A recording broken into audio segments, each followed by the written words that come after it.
Blazar, we saved the city!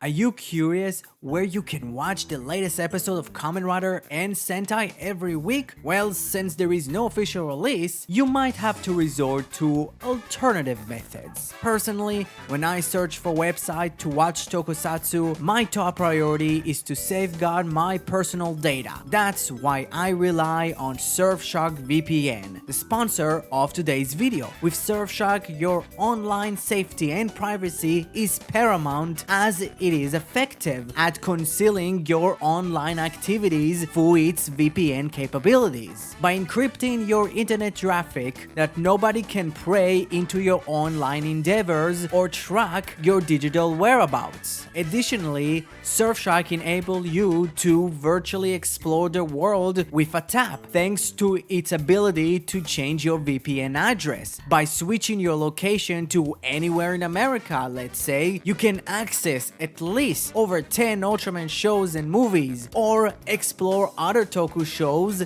available on Tokusatsu. You can poke around at the Japanese premium Bandai page and discover a captivating array of expensive children's toys. I highly recommend getting Surfshark VPN today, as it comes with an extra 3 months. Simply click the link in the description, and if you are unsatisfied, rest assured there is a 30-day money-back guarantee. So why wait any longer? Take advantage of this fantastic offer and sign up now. It's an incredible opportunity for all of you, my fellow Tokusatsu fans. Well, we didn't really got a lot about Project V99, but we got enough to get me more invested in this entire thing. So a part of Project V99 is a machine that was found in America and brought over to Japan to restore it. The machine's purpose is to create wormholes, and the reason for the GGF want to restore it is to connect them to the end of the universe. But when they activated the machine for the first time,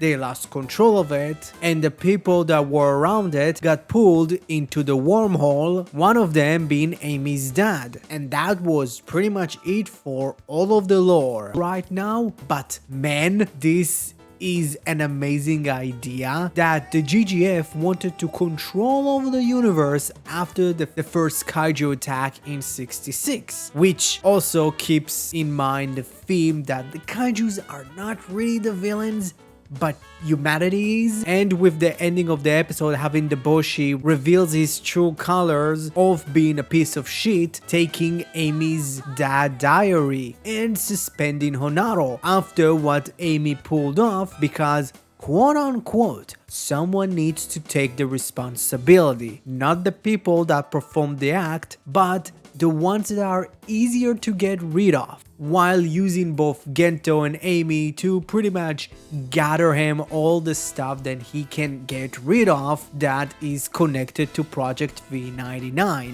which is amazing. Again, I love the idea that pretty much the monsters aren't really the bad guy. It's so good. Blazar is so good. We also discovered that the second wave wasn't actually over, but Gabolga is now more powerful than ever, having a network of Irogo surround the city underground. And episode 11 and 12's EMP attacks were pretty much just to cover up for Gabolga to lay a bunch of Igor eggs, which is super cool. And also the way that the show presented Gabolga being so big and just this towering monster looks so cool. And also the idea that Gabolga is not fully an artificial kaiju is really interesting. It's kind of like Zeton, kind of, because if I can remember correctly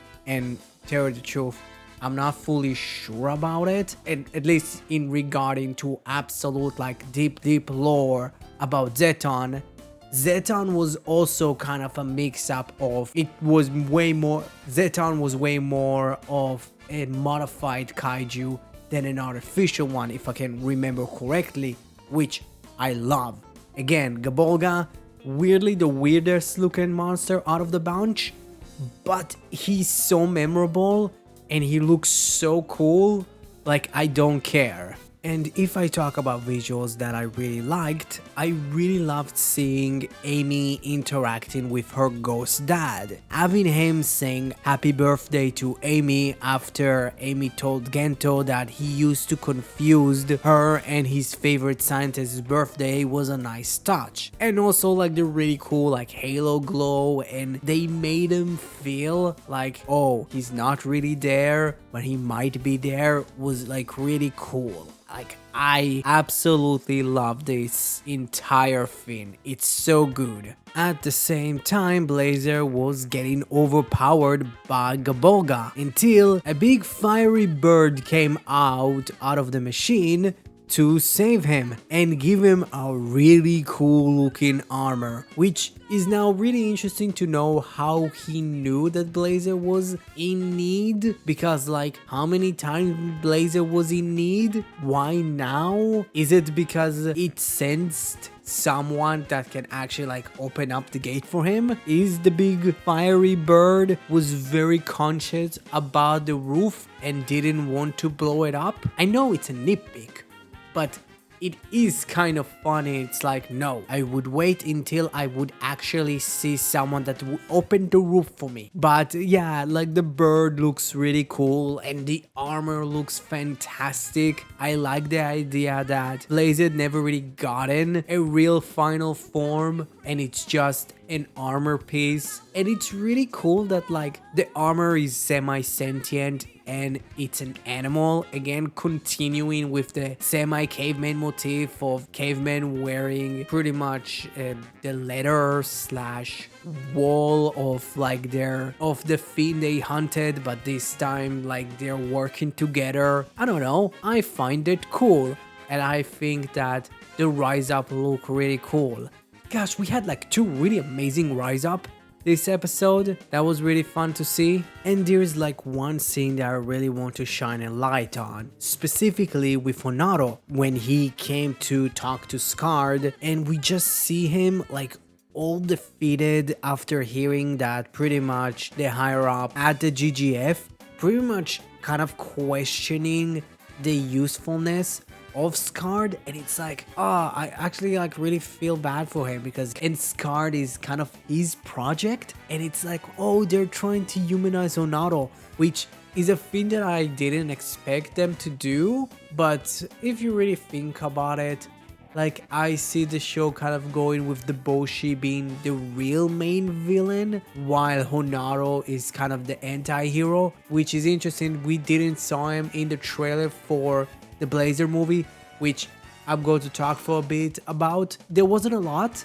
Like Scarred is still a feed. For what I just said, this movie is still happening after the show, so timeline wise we're not going to get a lot like of story in the trailer, but the monsters look cool. We get a repaint of an already existing monster from Blazar, which is fun, but also it's kind of interesting that we don't see any of Honaro or any other GGF higher up, in exception to, I forgot his name, but he was like actually in King Oger not that long ago, but his character died not that long ago also, but he was the handler of the last judge in Gokhan. So he was a side character in Kamen Rider Drive, he was a side character in King Oger, and now he's a side character in the Blazar movie, which is really cool that this is the first time since Taiga that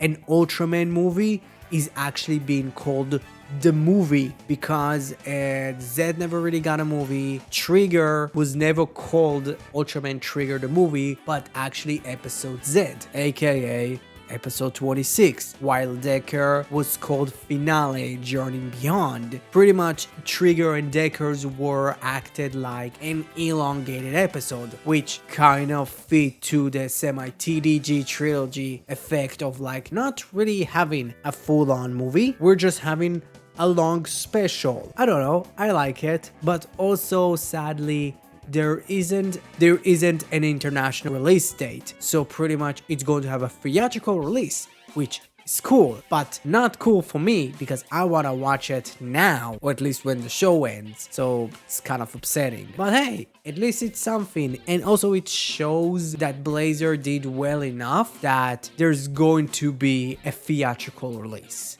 I don't know. So yeah, what you thought about Blazar episode 19? Are you excited for the Blazar movie? Let's hope it would come out like fast enough for us to at least have some sort of like relevancy to Blazar and not just wait until Subaraya wants to release it. So comment below, let me know. Thanks for Surfshark for supporting my channel. Click the link down below. They're still running that great Black Friday sale. It's 50% off. I think it's fucking amazing. Subscribe to my channel if you already didn't. Thank you very much and have a great rest of your day.